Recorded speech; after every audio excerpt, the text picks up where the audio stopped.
kulan wasiirka xafiiska dakhliga ee dawladda deegaanka Soomaalidu uu xafiiskiisa kula yeeshay warbaahinta kala duwan ee deegaanka ayuu fariimo kala duwan oo xambaarsan canshuur bixinta iyo wax ka beddelka lagu sameeyay nidaamka rasiidka canshuuraha ayuu wasiirku ku faahfaahiyay qaab isticmaalka rasiidada oo si guud dalka dib u habeyn lagu sameeyay iyadoo laga duulayo in laga hortago lunsi dakhli waxaana xilliyadii hore rasiidada oo lahayn sumadso laga daabici jiray meelo badan balse hadda waxaa la go'aamiyay in madbacad ay soo diyaarisay wasaaradda dakhliga ee dalka laga daabaco rasiidada canshuur bixinta waxaa wax ka beddel lagu sameeyay rasiidadii hore dakhliga guud ahaan dalka rasiidada hore waxa waajibinayay bayaanka numberkiisu ahaa 983 isbaar 2018 ee bayaanka maamulka cashuuraha heer dalwey heer dal qodobkiisa 19aad qodob hoosaadkiisa afraad wuxuu ka hadlayay rasiidka cashuuraha daabacadooda iyo qaabka loo maamulo labadaba uu ka hadlayay marka maadaama la arkay in goldololooyin badan ay rasiidada ka jiraan wax ka bedel baa lagu sameeyay awaamirtii bayaankaasi xeer qodobka faahfaahinisay awaamir wax la soo saaray hada bishii hidaar ay naga tagtay bartankeedii awaamirtaasi numberkeedu waxa weeye awaamir 188 isbaara 2017 awaamirta waxa soo saartay wasaaradda dakhliga ee heer dalba soo saartay waxa dhaqan gal noqonaysa maalinta public loo baahiyo oo ka bilaabmaysa bishii hidaar ee hadda naga tagtay awaamirtaasi waxa inta badan ka hadlaysaa rasiidada cashuuraha iyo rasiidada dakhliga qaabka loo isticmaalo iyo qaabka loo maamulo labadaas ay inta badan awaamirtu ka hadlaysaa rasiidadaasi ganacsi ama rasiidadii hore waxay ahaayeen rasiido inta badan ganacsaduhu markuu cashuur bixiye numberka uu qaato oo xafiiska dakhliga ama degmada uu joogo uu imaado waraaqad codsi uu keeninayay wuxuu oranayay buwaagtii rasiidadii aan ku shaqayn lahaa baan u baahanahay taas xafiisku deegaanka 3 shirkadood oo madbacada ayuu heshiis kula jiray qaabkii noocii ahaa hadda wax badan baa iska bedelay oo hadda ma sii shaqayn doono rasiidadaas marka rasiidada madbacadaha meesha doona lagu daabici karaa rasiidadaas waxay ahaayeen rasiido xagga sugnaanshaha amaankooda ama sumad sugnaanshahoodu ay hooseeyeen waa sababta loo bedelay rasiidadaas marka rasiid kasta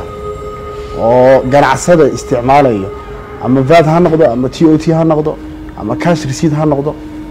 oo ganacsada isticmaalayo waxa khasaba inuu leeyahay sumad sooc ama baadi sooc waxa loo yaqaano QR code receipt aan QR code lahayn ma noqon doono receipt ay isticmaali doonaan ganacsatada noocyadooda kala duwan ee dalka iyo deegaankuba wasaaradda dakhliga ayaa waxay heshiis la gashay bisha toddobaadkii hore madbacadda Salaamina Barhan Printing Press ay inta badan dawladdu leedahay madbacadaasi kaliya ta ayaa dalka dhan daabici doonta rasiidadaas marka ganacsatada deegaankeena ama degmaha joogan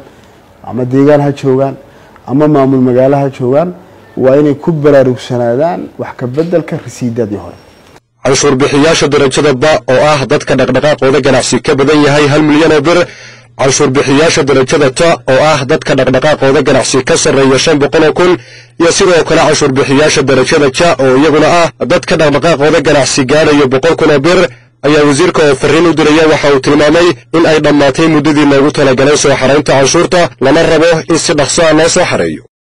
baryahan xafiisku wuxuu ku jiray ururinta ama xilligeedii ay ahayd sida uu bayaanka maamulka cashuuraha iyo bayaanka cashuuraha dakhliga deegaankeena ay sheegayaan cashuur bixiyaashu waxay ka kooban yihiin 3 darajo cashuur bixiyaha darajada ba cashuur bixiyaha darajada ta iyo cashuur bixiyaha darajada ja macnaha cashuur bixiyaashaasi dhamaantood sanadku markuu dhamaado sida caadiga ah waa inay bixiyaan cashuurta faa'iidada ama cashuurta macaashka la yiraahdo bayaanka maamulka cashuuraha iyo bayaanka cashuurta dakhliga deegaankeena si cad waxay u qeexayaan muddada wayna mudaynayaan muddada lagu bixinayo cashuurahaasi marka inta badan laga bilaabo sanad miisaaniyadeedkaasi hamle bisha koobaad ilaa deqeynta 30keeda oo hadda bishii naga tagtay ayuu u siinayaa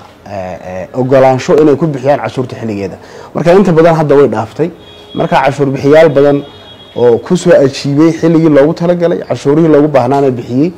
shuruucdii iyo nidaamkii loo baahnaa soo marayna way jiraan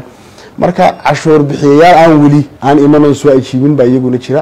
cashuur bixiyaasha fariimo badan baan u marinay baahinta xafiiska oo isticmaalo midiyaga iyo waraqo formal oo official loogu daray marka iyagana waxaan leeyahay cashuur bixiyaashaasi in sidii uu jideynayay bayaanka maamulka cashuuraha dawladdu haddii ay ku bixin waayaan ama ay ku soo ajiibi waayaan xilliga loogu talagalay cashuurta inay ku bixiyaan ay mutaysan doonaan isla bayaankaasi wuxuu waajibinayaa ciqaabo ama ganaaxyo ka dhalan doona haddii qofku xilligii loogu talagalay cashuurta uu bixin waayo